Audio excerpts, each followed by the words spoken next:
ನಾಮಿನೇಷನ್ದಲ್ಲಿ ಎಷ್ಟು ಜನ ಹಳೆ ಕಾಂಗ್ರೆಸ್ ಕಾರ್ಯಕರ್ತರಿಗೆ ನೀವು ಅವಕಾಶವನ್ನು ಕೊಟ್ರಿ?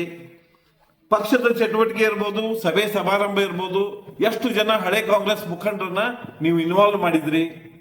ಮೊನ್ನೆ ನಡೆದಂತ MP ಚುನಾವಣೆಯಲ್ಲಿ ನೀವು ಏನ್ ಮಾಡಿದ್ರಿ ಅನ್ನೋ ಬಗ್ಗೆ ನೀವು ಆತ್ಮಾವಲೋಕನ ಮಾಡ್ಕೊಂಡ್ರೆ ನಿಮ್ಗೆ ನಮ್ಮ ನೋವು ಅರ್ಥ ಆಗ್ತದೆ ಅಂತ ನಾನು ತಿಳ್ಕೊಂಡಿದ್ದೀನಿ. ಯಾಕಂದ್ರೆ ಪಕ್ಷ ಯಾರಿಗೆ ಟಿಕೆಟ್ ಕೊಟ್ಟು ಸಹಿತ ಪ್ರಾಮಾಣಿಕವಾಗಿ ನಾನು ಕೆಲಸ ಮಾಡಿದವ್. ನಾನು ಪಕ್ಷದಿಂದ ಪಕ್ಷಕ್ಕೆ ಎಂದೂ ನಾನು ಜಿಗಿದವನಲ್ಲ. ಪ್ರಾಮಾಣಿಕ ಕಾರ್ಯಕರ್ತನಾಗಿ 31 ವರ್ಷದಿಂದ ನಾನು ಇಲ್ಲಿ ಕೆಲಸ ಮಾಡ್ಕೊತ ಬಂದಿದ್ದೀನಿ.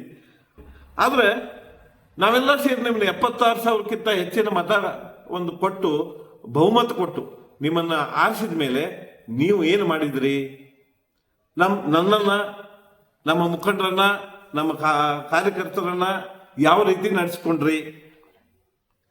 ನಾಮಿನೇಷನ್ದಲ್ಲಿ ಎಷ್ಟು ಜನ ಹಳೆ ಕಾಂಗ್ರೆಸ್ ಕಾರ್ಯಕರ್ತರಿಗೆ ನೀವು ಅವಕಾಶವನ್ನು ಕೊಟ್ರಿ? ಪಕ್ಷದ ಚಟುವಟಿಕೆ ಇರ್ಬೋದು, ಸಭೆ ಸಮಾರಂಭ ಇರ್ಬೋದು, ಎಷ್ಟು ಜನ ಹಳೆ ಕಾಂಗ್ರೆಸ್ ಮುಖಂಡರನ್ನ ನೀವು ಇನ್ವಾಲ್ವ್ ಮಾಡಿದ್ರಿ? ಮೊನ್ನೆ ನಡೆದಂತ MP ಚುನಾವಣೆಯಲ್ಲಿ ನೀವು ಏನ್ ಮಾಡಿದ್ರಿ ಅನ್ನೋ ಬಗ್ಗೆ ನೀವು ಆತ್ಮಾವಲೋಕನ ಮಾಡ್ಕೊಂಡ್ರೆ ನಿಮ್ಗೆ ನಮ್ಮ ನೋವು ಅರ್ಥ ಆಗ್ತದೆ ಅಂತ ನಾನು ತಿಳ್ಕೊಂಡಿದ್ದೀನಿ.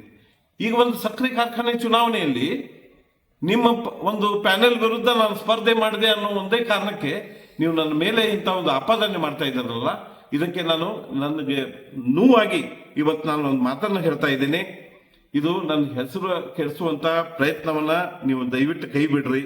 ಯಾಕಂದ್ರೆ ಇದನ್ನೇ ಮುಂದುವರಿಸಿದ್ರೆ ನಾನು ಕಾನೂನು ತಜ್ಞರ ಜೊತೆ ಮಾತಾಡಿ ಮುಂದಿನ ಕಾನೂನು ಕ್ರಮ ತೆಗೆದುಕೊಳ್ಬೇಕಾಯಿತು ಅನ್ನೋಂಥ ಒಂದು ಎಚ್ಚರಿಕೆಯನ್ನ ಈ ಸಂದರ್ಭದಲ್ಲಿ ತಮಗೆ ನಾನು ಕೊಡ್ತಾ ಇದ್ದೀನಿ.